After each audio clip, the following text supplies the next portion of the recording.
All right, welcome back to this week's episode of the Watch Before You Die podcast. I am Ben. I am here with Brian, and we are going to address two elephants in the room. The first is not actually in the room. As you may have noticed if you watched our earlier episodes, Justin doesn't really record with us anymore. That's just, it's not like we're not friends anymore. He's just gotten very busy with life, and we wanted to push forward. So for the foreseeable future, maybe forever, who knows, you get the two Bs, Brian and Ben. The second elephant in the room is this. If you watched our last episode, the Field of Dreams episode, you'll know we randomly rolled for the 10 Drum, which is a German film, novel turned film. And we even alluded into it that there might be controversy. We might not watch it. Well, if you're back, you know we're not watching the film. We did a little bit of research, an article, and it might contain, in quotations, some child nudity, and we just choose not to. We're not interested. It could be a great film, but we're going to avoid that, and it's something we are pretty strict on. We've done it for other films as well. So if you were hoping to watch the Tin Man or hear our reviews, or the Tin Drum, not the Tin Man, the Tin Drum, we're not watching that. So we're going to go ahead and re-roll right at the beginning of this episode and hope and pray we get a movie we can watch. So hit us with the re-roll. All right. After eliminating that movie, we have 1,222 movies remaining, and our lucky number is 1,094. Okay. Oh, good. So we're talking like 2010s maybe. Got to be somewhere in there, maybe? Even 2010s? Mm-hmm. Really? Mm-hmm. 2000? How soon? How new? Oh, maybe I'm dyslexic. Maybe he lied. 1094. The Good, the Bad, and the Weird. Good, the Bad. Okay, so we have watched The Good, the Bad, and the Ugly. This is not that. So what is it? It is a 2008 film. A Western action, rated R. It says it's on a number of platforms. Yep. It says in 1930s Manchuria, an encounter on a train triggers an epic crusade for a treasure map. It is an adaptation from The Good, the Bad, and the Ugly. Interesting. Directed by Kim Ji-woon. And it looks I'm going to be honest. South Korean originally. I've never heard of this. Never heard of it. You remember we were talking about spaghetti westerns and how spaghetti came from Italy. Yep. And then I was telling you that there are ramen westerns that came from Japan. I don't know if there's like a kimchi western. Yeah, kimchi western or something. I like that. Yeah, that's good. The bang bang noodles. I don't know what the Korean noodles are called. But trying to make a parallel. But hey, we have a South Korean western. And I have a feeling excited for this. I rated The Good, the Bad, the Ugly really high. That's one of my highest movies. And I rated it very, very average. I'm not a big Western guy. Yeah, I'm not a big Western guy. Okay. We'll be interested to see how The Good, the Bad, the Weird is. And that's a film we can watch. So that's exciting. The other point of this episode is we're going to give you a little behind the scenes and also plug a little something that I've been working on. Brian might join me, or he might be doing it already, but it's a mystery to him. I have not clued him in on what I want to talk about today. What I'm going to talk about today, and I wish this was a hashtag ad, it is not, but if you want to hit me up, we'd love to make you a part of the crew here at the Watch Before You Die podcast.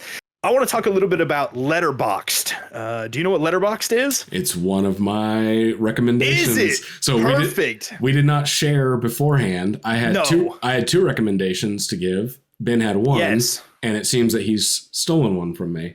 Yes. So I said before, the only thing I alluded to Brian is that this is not a new thing. But it's new to me because at some point in my 30-ish 3 years of life, I've become a very old man who is out of touch with the world.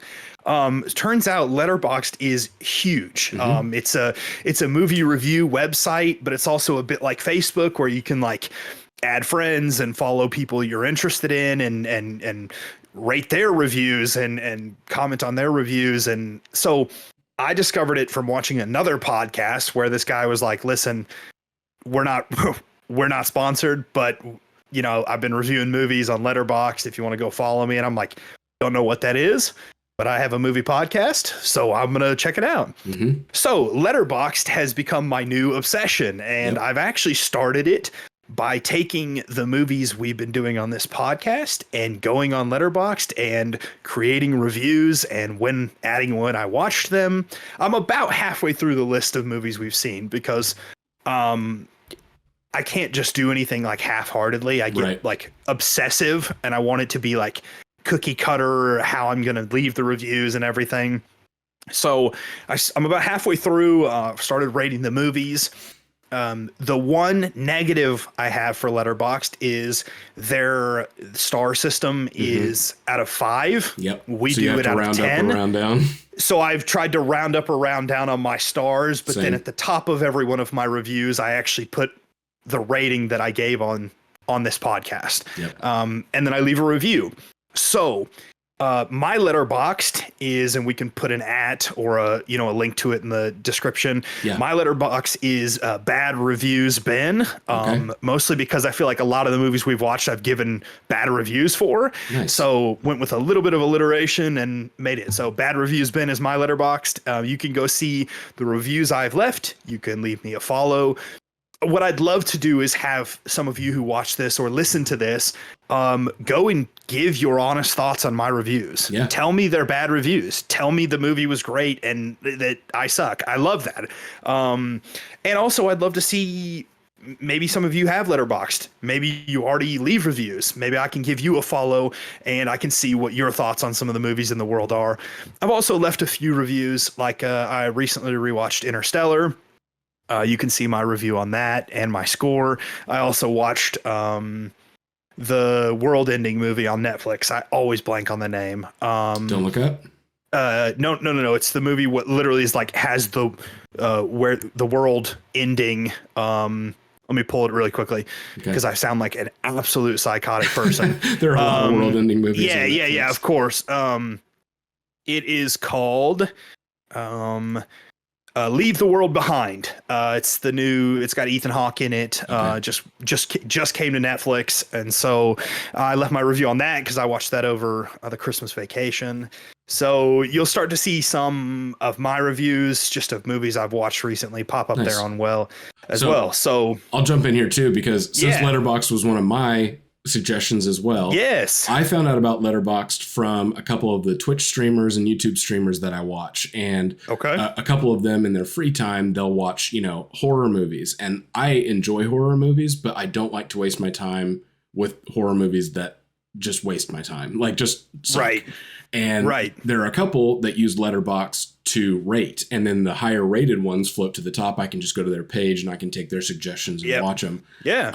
And so I found out about Letterboxd maybe 2 years ago, and I keep the journal, I think is what it's called when you watch a movie for yourself. But I have also started the Watch Before You Die list, where I have started populating our movie list. Let's go. On the list, I wanted to keep it accurate to the podcast. And so the overall ratings are what I use for the stars. And I'm just going by the overall, like what our average score was. And I'm rounding it up or down, just like math says. Nice. Four comes down, 5 goes up. And I'm trying to do my best to stay accurate to that. But then my personal journal, like you, like I'll watch an extra movie and I might throw it in there. And I try to be as detailed as possible. I also leave on the list, the Watch Before You Die list, I leave a link to the episode on YouTube. So if you really want to know what we think, let's go watch the episode and see it for yourself. Love that. Perfect. So I love Letterboxd. In case we're both saying it over and over again, but how you spell it is like letterbox, like where you buy your tickets at with the letter D on the end of it. Letterboxd. There's no E in there. So letter BOXD is .com. They also have an app that, again, showing my age that doesn't exist but is for me. Like I don't prefer the app because I like to type things out. I like to see them a little bit more detailed. I feel like the app's a bit harder for me to get my right thoughts down. But you can sort it you can sort it by rating, you can sort it by when I watched it, all this kind of stuff, which is super helpful. Yeah. And then there's also just really visually appealing, like you can see the cover of all the movies that we've watched, which is super cool to look at. So definitely second and recommend. I believe my username is BrianJohn10, which is not as creative as Bad Review's been. But but it's probably easier in the long run. It's easier for me to remember because I'm an old man who forgets things too. So he is an old man. So that was my recommendation. It's just something I stumbled across this last week, and I was like really hyped about it because we've tried to in 2024 we're going to try to be a little bit more active on this podcast and be more dedicated and actually watch the movies quicker and put out some episodes between as well, so you can get to know us a little bit more and also just help us stay on track with movies, because we thought it would be easy to watch like a movie or two a week, and then we both remembered we have kids and life and work, and then some weeks we hit it and some weeks we don't. So so that was my recommendation, and I think Brian actually had one more recommendation. I do. This one's that he uses for the podcast. Maybe this one's a little bit quicker of a recommendation, but it's so helpful if you hear about a movie that you want to see, you want to watch. This goes for movie. This goes for TV shows. The name of the website / app is called JustWatch, JustWatch.com, or the JustWatch app. I use it every week when we re-roll for a new movie. I'm looking where it's available. If you go to justwatch.com, you say like, I'm in North America, I'm in South America, you enter your location, you tell them where you're at. Then whatever movie you type in, it tells you where it's streaming for free, where you can rent it, and where you can buy it. And it's just simple. You don't have to go to like every other site and be like, is it on Amazon? Is it on here? Is it on there? And sometimes it'll pop up, like redbox.com, which nobody goes to because you think of Redbox as like, just the place where you rent the the movies for $1.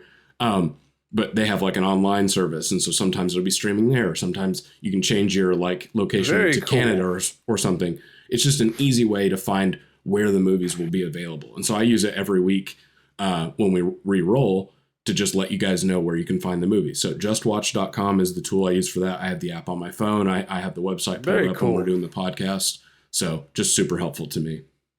And to throw back to kind of end the episode, if you saw our reroll, The Good, the Bad, the Weird, you can watch that according to Just Watch if you are subbed on AMC Plus or Amazon Prime. If you want to watch it with ads, you can watch it on Roku, or you can also watch it on AMC Plus with a subscription, or Tubi with ads, and everywhere else you have to pay for it. Yep. So that's a cool website app. I didn't know you use that, and that's something I'm going to add as well, because I've recently heard of some few movies I'd like to see, and it's like I have no concept of where to find them, how to watch them. So very good. So that's this week's episode. We needed to re-roll, and we wanted to plug some things that we've kind of been using, discovering it. That's actually really cool to know that Brian also was going to plug Letterboxd, because again, when I get into something, it becomes a bit of an obsession, and so I start like deep diving and wanting everybody else to know about it. So hopefully we'll see you next episode next week with a review for The Good, the Bad, the Weird. And I've been Ben, that's been Brian, and we'll see you next time.